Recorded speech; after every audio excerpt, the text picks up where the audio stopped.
Shalom. Hari ini saya akan sampaikan kepada kita firman Tuhan yang saya beri judul menjadi orang Kristen yang kuat dalam Tuhan. Sekali lagi, menjadi orang Kristen yang kuat dalam Tuhan. Untuk itu, saya akan bacakan firman Tuhan kepada kita yang saya ambil dari 2 Timotius pasalnya yang kedua, ayatnya yang pertama. Di sana dikatakan demikian, sebab itu hai anakku, jadilah kuat oleh kasih karunia dalam Kristus Yesus. Bapak Ibu sekalian, firman Tuhan ini adalah nasihat dari Rasul Paulus kepada anak rohaninya Timotius, di mana dia menghendaki agar Timotius anak rohaninya ini menjadi orang Kristen yang kuat dalam Tuhan di tengah-tengah tantangan, di tengah-tengah masalah, di tengah-tengah pergumulan yang dihadapi oleh Timotius, baik sebagai manusia pada umumnya, tetapi juga sebagai hamba Tuhan yang menggembalakan jemaat Tuhan pada saat itu. Pada saat itu Timotius tidak saja dihadapkan kepada tantangan-tantangan dan pergumulan kehidupan sehari-hari, tapi dia juga dihadapkan kepada tantangan-tantangan dalam menggembalakan jemaat, khususnya dalam menghadapi pengajar-pengajar sesat pada saat itu yang banyak sekali menggoyahkan dan menggoncangkan jemaat pada saat itu. Dan karena itu Paulus merindukan agar Timotius kuat, tetapi juga jemaat yang dilayaninya juga menjadi orang Kristen yang kuat. Nah, hal yang sama saya percaya juga merupakan kerinduan Tuhan bagi saudara, bagi saya dan bagi kita yang hidup pada akhir zaman ini. Kita juga harus menjadi orang Kristen yang kuat, supaya dengan demikian apapun tantanganmu, apapun persoalanmu, apapun masalahmu dapat kau selesaikan, dan engkau menjadi orang Kristen yang berkemenangan, bahkan dapat menjadi saksi di tengah-tengah masyarakat di mana engkau berada. Engkau bisa berkata kepada orang di sekitarmu, oleh karena Tuhan saya kuat, saya bisa mengalahkan persoalan saya. Oleh karena Tuhan saya berkemenangan, sehingga saya bisa melewati tantangan-tantangan kehidupan yang saya hadapi sehari-hari. Hal ini tentu Bapak Ibu sekalian menjadi kesaksian di tengah-tengah masyarakat, oleh karena engkau telah menunjukkan bahwa engkau telah mengalami kekuatan yang dari Tuhan itu. Karena kita sadar betul Bapak Ibu sekalian bahwa orang Kristen yang kuat dan berkemenangan itu bukanlah orang yang tidak pernah mengalami masalah. Orang Kristen yang kuat dan berkemenangan itu ialah orang yang sudah mengalami masalah, tetapi dia bisa melewati persoalan itu, dan dia akhirnya menjadi orang Kristen yang berkemenangan. Nah, Bapak Ibu sekalian, untuk menjadi pemenang tadi maka dibutuhkan kekuatan. Tanpa kekuatan saudara tidak bisa menjadi pemenang. Tanpa kekuatan saya tidak bisa menjadi pemenang. Tanpa kekuatan kita tidak bisa menjadi pemenang. Dan saya sampaikan kepada kita bahwa Tuhan sudah memberikan kepada kita modal untuk kita menjadi orang Kristen yang kuat dan berkemenangan. Dalam Kisah Rasul pasal yang pertama ayat yang ke-8 jelas di sana Tuhan Yesus sendiri mengatakan begini, kamu akan menerima kuasa kalau Roh Kudus turun ke atas kamu. Dan Roh Kudus sudah diberikan kepada saudara, sudah diberikan kepada saya, sudah diberikan kepada kita. Dan Roh Kudus itu memungkinkan engkau menjadi orang Kristen yang berkemenangan. Karena itu dengar, tidak sepatutnya saudara menyerah, tidak sepatutnya saudara kalah, tidak sepatutnya saudara menjadi tawar hati oleh karena masalah-masalah yang kau hadapi. Kenapa? Karena Tuhan sudah memberikan kepada kita kemenangan. Tuhan sudah memberikan kepada kita kekuatan. Tuhan sudah memberikan kepada kita modal untuk apa? Untuk menjadi orang Kristen yang berkemenangan itu. Bapak Ibu sekalian, Paulus yang memberikan nasihat ini kepada kita, dia bukanlah hanya sekedar berteori. Paulus telah menjalani hidup yang penuh dengan struggle. Paulus telah menjalani hidup yang penuh dengan tantangan. Tetapi ternyata di tengah-tengah tantangan itu dia mengalami kemenangan. Kalau kita baca Bapak Ibu sekalian pengalaman Rasul Paulus tentang bagaimana ia menghadapi tantangan-tantangan besar.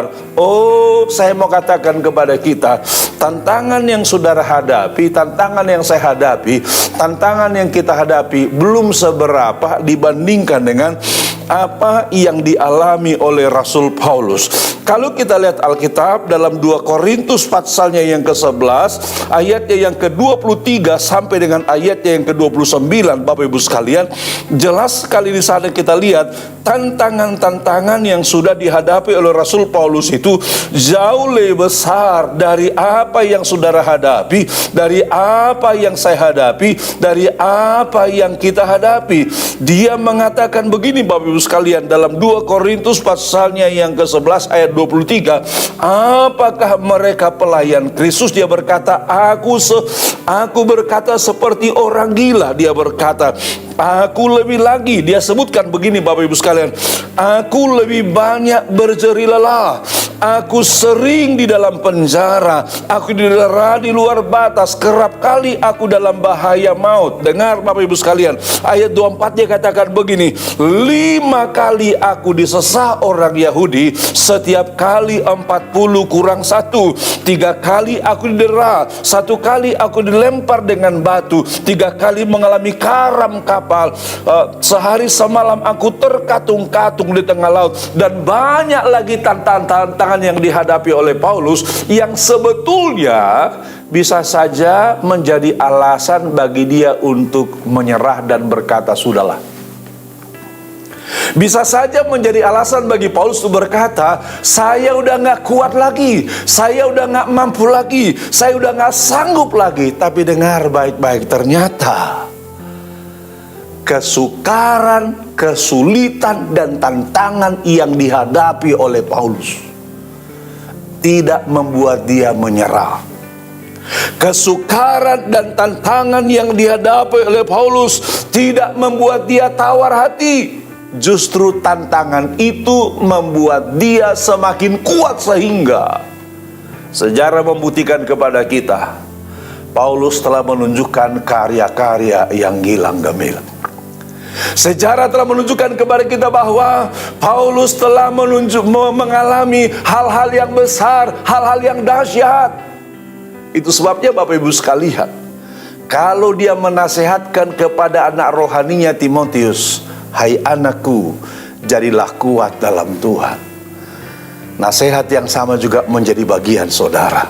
Nasihat saudara juga menjadi bagian saya dan bagian kita. Dan saya percaya ketika nasihat Paulus ini kita praktekkan dalam kehidupan kita, maka kita akan mengalami mujizat yang luar biasa. Tidak ada tantangan yang terlalu besar, tidak ada masalah yang terlalu sulit. Kenapa? Karena Tuhan sanggup memberikan kemenangan bagi saudara, karena Tuhan sanggup memberikan kekuatan bagi saudara, sehingga tantangan apapun yang kau hadapi, engkau pasti bisa menyelesaikannya, engkau pasti bisa mengalami kemenangan yang luar biasa. Nah, sekarang apa rahasianya supaya saudara, supaya saya, supaya kita menjadi orang Kristen yang kuat dalam Tuhan? Yang pertama, supaya saudara menjadi orang Kristen yang kuat dalam Tuhan, maka saudara harus tetap giat dalam Tuhan di tengah-tengah tantangan yang kau hadapi. Dengar baik-baik. Saudara harus tetap giat dalam Tuhan di tengah-tengah tantangan yang kau hadapi. Banyak kali Bapak Ibu sekalian, kenapa kita akhirnya lemah? Karena kita mengendorkan kegiatan kita ketika kita sedang menghadapi tantangan-tantangan dalam kehidupan. Memang kalau kita perhatikan dengan cermat, pola dan tata cara iblis menipu kita, Bapak Ibu sekalian, kadang-kadang itu dia terlalu lihai, terlalu pintar, dan terlalu licik. Kadang-kadang di tengah-tengah tantangan yang kita hadapi, iblis itu bisa datang dan membisikkan kepada kita kalimat-kalimat yang akan melemahkan kita dan mengendorkan kegiatan kita dalam Tuhan. Misalnya katakanlah saudara sedang bermasalah, lalu saudara tetap giat dalam Tuhan, giat melayani, giat beribadah, giat berdoa. Iblis kadang-kadang bilang begini, sudahlah, nggak usah ke gereja lah, nggak usah melayani lah. Kau kan sedang ada masalah. Iblis bilang, fokus pada masalahmu dulu aja. Kalau masalahmu nanti sudah selesai, kau mau ke gereja, mau beribadah, silahkan. Tapi sekarang kau kan lagi bermasalah. Fokus pada masalahmu dulu. Kadang-kadang Bapak Ibu sekalian, kalau kita nggak pahami strategi iblis, kadang-kadang kita bilang begini, iya ya, iblis ngerti juga persoalan kita gitu. Padahal sebetulnya iblis tidak mengerti persoalan saudara. Justru iblis sedang menipu saudara. Kenapa? Karena iblis juga tahu bahwa ketika engkau tidak giat lagi dalam Tuhan, maka engkau akan kehilangan kekuatan. Ketika engkau kehilangan kekuatan, maka iblis akan dengan sangat mudah menjatuhkan saudara. Iblis akan sangat mudah menggulingkan saudara, sehingga saudara betul-betul jatuh dan tidak berdaya. Karena itu yang pertama saya sampaikan kepada kita, supaya kita menjadi orang Kristen yang kuat dalam Tuhan, maka kita harus tetap giat di tengah-tengah pergumulan dan tantangan kita. Artinya apa? Tantangan tidak boleh membuat saudara menjadi tawar hati. Tantangan tidak boleh membuat saudara menjadi sulit, menjadi lemah, menjadi tidak berdaya. Itu nggak boleh Bapak Ibu sekalian. Justru di tengah-tengah tantangan itu, saudara harus meningkatkan kegiatanmu dalam Tuhan, harus meningkatkan doamu, harus meningkatkan pembacaan Alkitabmu, harus meningkatkan ibadahmu. Karena dengan demikian saudara akan punya kekuatan untuk apa? Mengalahkan persoalan tadi, mengalahkan pergumulan tadi, sehingga engkau, saya dan kita menjadi orang-orang Kristen yang berkemenangan. Itu yang pertama Bapak Ibu sekalian. Nah, hal yang kedua yang perlu kita lakukan ialah supaya kita menjadi orang Kristen berkemenangan, maka yang kedua yang perlu kita lakukan ialah kita harus berakar di dalam Tuhan. Harus berakar di dalam Tuhan. Banyak orang Kristen, kenapa akhirnya mereka jatuh, kalah dan tidak berdaya? Karena mereka tidak berakar dalam Tuhan. Itu sebabnya Bapak Ibu sekalian, nasihat dari Rasul Paulus kepada sidang jemaat di Kolose, sebagaimana dituliskan dalam Kolose pasal yang kedua, ayat yang ke-6 dan ayat yang ke-7, saya kira ini harus menjadi pegangan kita sebagai orang-orang yang percaya. Dia katakan begini Bapak Ibu sekalian, dalam Kolose pasal yang kedua, ayatnya yang ke-6 dan ayatnya yang ke-7. Kamu telah menerima Kristus Yesus Tuhan kita, karena itu hendaklah hidupmu tetap di dalam Dia. Hendaklah kamu berakar di dalam Dia dan dibangun di atas Dia. Hendaklah kamu bertambah teguh dalam iman yang telah diajarkan kepadamu, dan hendaklah hatimu melimpah dengan syukur. Lihat Bapak Ibu sekalian, Paulus menyampaikan kepada jemaat di Kolose, dia berkata, kamu telah menerima Kristus Yesus Tuhan kita. Dia nggak bilang begini, itu sudah cukup, itu sudah selesai, kamu nggak perlu lagi lakukan apa-apa. Tidak. Tapi dia mengatakan, kamu telah menerima Kristus Yesus Tuhan kita. Dikatakan begini, karena itu hendaklah hidupmu tetap di dalam Dia. Hendaklah hidupmu tetap di dalam Dia adalah sebuah upaya, sebuah usaha yang harus engkau kerjakan, harus saya kerjakan, harus kita kerjakan. Lalu selanjutnya dia katakan begini, hendaklah kamu berakar di dalam Dia. Bapak Ibu sekalian, bagi Paulus, iman itu seperti pohon. Seperti pohon. Kalau sebuah pohon sudah berakar di pekarangan kita, maka boleh saja datang angin menggoncang pohon itu, tapi pohon itu tidak akan tercabut dari pekarangan kita. Boleh saja banjir datang melanda pekarangan kita, tetapi pohon yang berakar tadi tidak akan tercabut dari pekarangan kita. Berbeda dengan misalnya kalau pohon itu belum berakar. Kadang-kadang kan kita dalam kehidupan sehari-hari, misalnya katakanlah kita beli pohon dari abang-abang pohon yang lewat dari depan rumah kita. Kita katakan, bang, berapa pohon ini? Misalnya katakanlah dia katakan 150.000. Lalu kita katakan, oke, saya setuju bayar 150.000, tolong kau tanam di pekarangan saya. Tanamlah pohon itu, kelihatannya sudah tinggi, bahkan kadang-kadang pohon belimbingnya sudah ada buahnya, jaruknya sudah buah-buahnya. Lalu ditanam di pekarangan kita Bapak Ibu sekalian. Besok pagi bisa hilang pohon itu dari pekarangan kita. Bisa dicabut oleh pemulung misalnya, katakanlah begitu. Atau bisa terbawa angin, katakanlah begitu. Kenapa pohon yang baru kita beli dari si abang-abang tadi bisa hilang dari pekarangan kita? Jawabannya apa? Karena dia belum berakar di pekarangan kita itu. Sehingga dia dengan gampang dicabut, gampang dipindahkan. Tapi coba kalau pohon itu sudah berakar di pekarangan kita, tidak gampang dipindahkan. Kenapa? Karena dia sudah berakar di situ. Paulus memahami iman itu seperti pohon tadi. Makanya dia berkata, hendaklah kamu berakar di dalam dia. Pohon yang sudah berakar, Bapak Ibu sekalian, walaupun datang badai, paling hanya menggoncang-goncangkan pohon itu, tidak mencabutnya. Bahkan badai atau angin itu justru menolong pohon itu apa? Untuk memperdalam akarnya. Demikian juga dengan kekristenan saudara, kekristenan saya, kekristenan kita. Kalau kita sudah berakar di dalam Tuhan, maka kita tidak mudah tergoncangkan. Maka kita tidak mudah tercabut. Karena itu yang kedua saya katakan tadi, supaya kita menjadi orang Kristen yang kuat dalam Tuhan, maka kita harus berakar di dalam Tuhan. Sekarang coba periksa kehidupan saudara. Sudahkah saudara berakar dalam Tuhan? Ataukah saudara hanya sekedar di permukaan saja?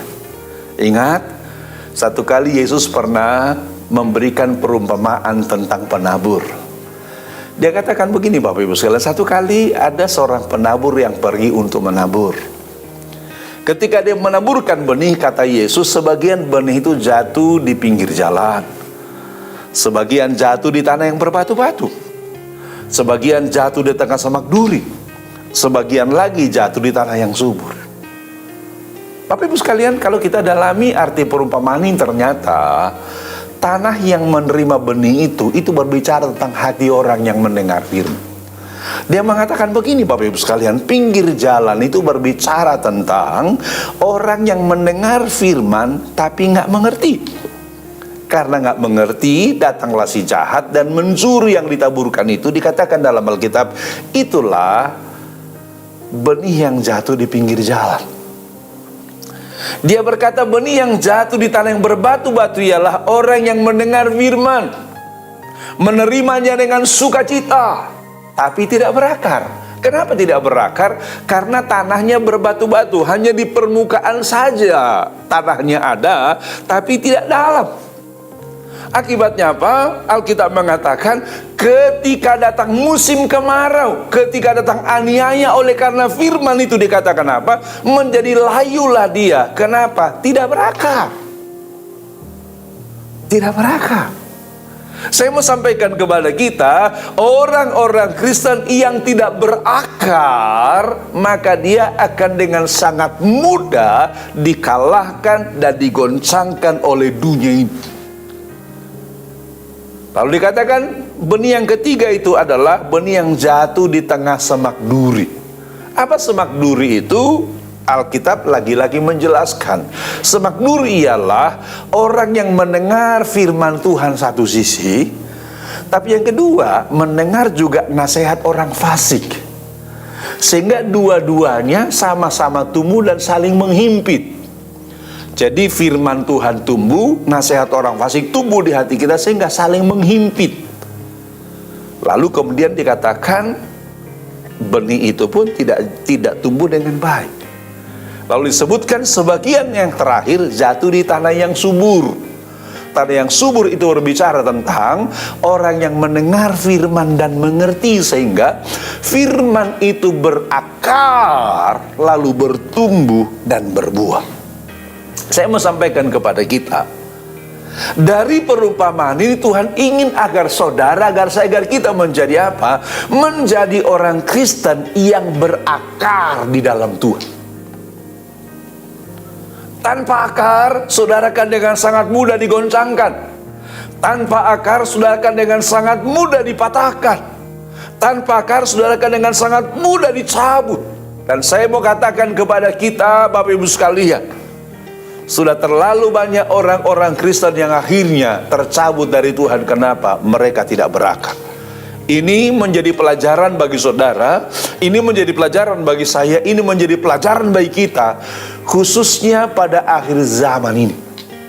Alkitab mengatakan salah satu tanda akhir zaman ialah akan munculnya banyak nabi-nabi palsu, pengajar-pengajar palsu. Kalau saudara terpengaruh oleh ajaran nabi palsu dan pengajar palsu itu, maka sudah tentu saudara tidak akan berakar. Dan kalau saudara tidak akan berakar, dengar baik-baik, hanya menunggu waktu saja saudara akan tercabut dan tinggalkan Tuhan. Tapi kalau engkau berakar, apapun tantangan saudara, apapun persoalan saudara, tidak akan menggoncangkan saudara. Ingat kata-kata Paulus, dia bilang begini, siapakah yang dapat memisahkan kita dari kasih Kristus? Dia katakan, penderitaankah, aniayakah, kelaparankah? Dia berkata begini, semuanya itu tidak dapat memisahkan kita dari kasih Kristus. Kenapa? Sederhana jawabannya, karena dia sudah berakar di dalam Tuhan. Sehingga dikatakan tadi, walaupun dia menghadapi tantangan-tantangan besar, disesah di luar batas kemampuan manusiawi, dia berkata dia dianiaya, dia dihambat di kota, dihambat di desa, dan lain sebagainya, Bapak Ibu sekalian. Tetapi itu tidak membuat Paulus menjadi tawar hati. Kenapa? Dia sudah berakar di dalam Tuhan. Makanya yang kedua, Bapak Ibu sekalian, supaya saudara menjadi orang Kristen yang kuat, bangun akar lebih dalam lagi. Ayo, goncangan-goncangan yang saudara hadapi hari-hari ini, manfaatkan sebagai kesempatan untuk apa? Memperdalam akar saudara sehingga engkau makin kuat dan makin kokoh dalam Tuhan. Itu yang kedua, Bapak Ibu sekalian. Lalu yang ketiga, supaya kita menjadi orang Kristen yang kuat dan teguh dalam Tuhan, maka kita tidak boleh kehilangan keintiman dengan Tuhan. Dengar, tidak boleh kehilangan keintiman dengan Tuhan. Saya mau bilang sama saudara begini, sesibuk apapun saudara, sebanyak apapun kegiatan yang harus saudara kerjakan, dengar, hal yang tidak boleh engkau lalaikan ialah keintimanmu, hubunganmu dengan Tuhan. Saudara mungkin punya agenda yang sangat banyak setiap hari. Kita memang harus bekerja keras, tidak boleh bekerja keras. Orang Kristen tidak boleh malas. Tetapi dengar, di tengah-tengah kesibukan saudara, saudara tidak boleh kehilangan keintiman dengan Tuhan. Saya ingat kata-kata Martin Luther, sang reformator itu. Dia bilang begini, Bapak Ibu sekalian, doa menyelesaikan 50% dari pekerjaan saudara. Doa mengerjakan 50% dari pekerjaan saudara. Artinya apa? Kalau agenda saudara hari ini misalnya katakanlah ada 10 yang harus saudara selesaikan, maka hanya dengan berdoa selesai 5. Tinggal 5 lagi yang harus saudara kerjakan. Tapi kalau saudara nggak berdoa, 10-10-nya saudara harus kerjakan.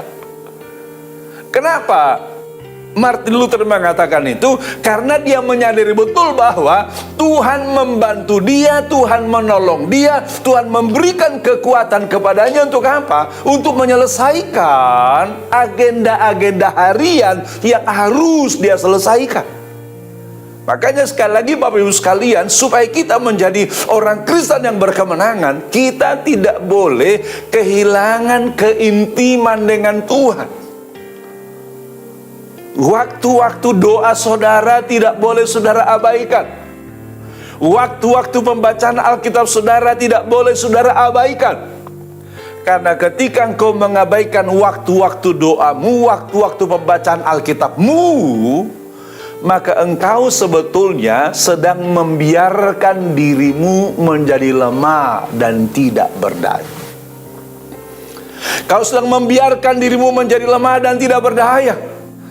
Tapi kalau engkau bangun keintiman dengan Tuhan setiap hari, dengan meningkatkan doa saudara, meningkatkan pembacaan Alkitab saudara. Dengar baik-baik, Tuhan pasti akan berikan kekuatan bagi saudara.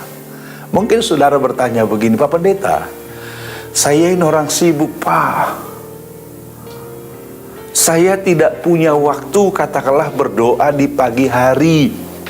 Saya tidak punya waktu baca Alkitab di malam hari. Saya mau sampaikan kepada kita, tidak harus pagi hari dan tidak harus pada malam hari. Yang penting adalah cari waktu yang terbaik bagi saudara, di mana saudara bisa bersekutu secara pribadi dengan Tuhan. Mungkin siang hari ketika karyawan sedang istirahat, saudara tarik diri dari teman-teman, saudara berdoa di ruang kerja saudara. Mungkin sore hari sebelum saudara pulang ke rumah, karyawan lain sudah pulang, saudara bisa ambil waktu berdoa dan baca Alkitab di sana. Apapun, saudara bisa atur waktu saudara yang terbaik untuk saudara bisa bersekutu dengan Tuhan. Kenapa? Karena saudara ketika bersekutu dengan Tuhan, saudara sedang dicas oleh Tuhan, sehingga power saudara menjadi full kembali, kekuatan menjadi full kembali. Tapi kalau tidak, saudara akan terkuras terus. Lama-lama saudara lobet dan gak bisa lagi bikin apa-apa. Tapi kalau keintimanmu dengan Tuhan terpelihara, maka saudara betul-betul akan menikmati anugerah Tuhan. Saudara tentu bisa belajar dari tokoh-tokoh iman. Kita tentu bisa belajar dari tokoh-tokoh iman. Apa yang mereka lakukan yang membuat mereka kuat? Saya melihat bahwa yang membuat mereka kuat ialah karena mereka terus bangun keintiman dengan Tuhan. Saudara baca Abraham, Alkitab mengatakan dalam pengembaraan Abraham dari satu tempat ke tempat yang lain. Ketika dia sampai ke sebuah tempat yang baru, apa yang dia kerjakan? Yang pertama dia bangun ialah apa? Mezbah Tuhan. Saudara baca Tuhan Yesus, berkali-kali setiap selesai pelayanan atau sebelum pelayanan, Yesus menarik diri dari murid-muridnya. Dia apa? Dia berdoa kepada Bapaknya. Dengar baik-baik loh. Tokoh-tokoh iman sekelas Abraham saja berbuat demikian. Yesus sang putra Bapa saja berbuat demikian. Apalagi saudara, apalagi saya, apalagi kita. Sudah seharusnya lah kita membangun keintiman dengan Tuhan. Sehingga apa? Sehingga kita tetap kuat, tetap teguh dalam Tuhan. Sehingga tantangan-tantanganmu akan kau kalahkan, persoalanmu akan kau kalahkan. Sehingga seperti tema kita pada hari ini, engkau akan menjadi orang Kristen yang kuat dan berkemenangan dalam Tuhan. Karena itu saudara, saya dorong saudara, bangun hidupmu menjadi orang Kristen yang kuat. Saudara yang lemah, saudara yang tidak berdaya, ayo angkat tanganmu kepada Tuhan.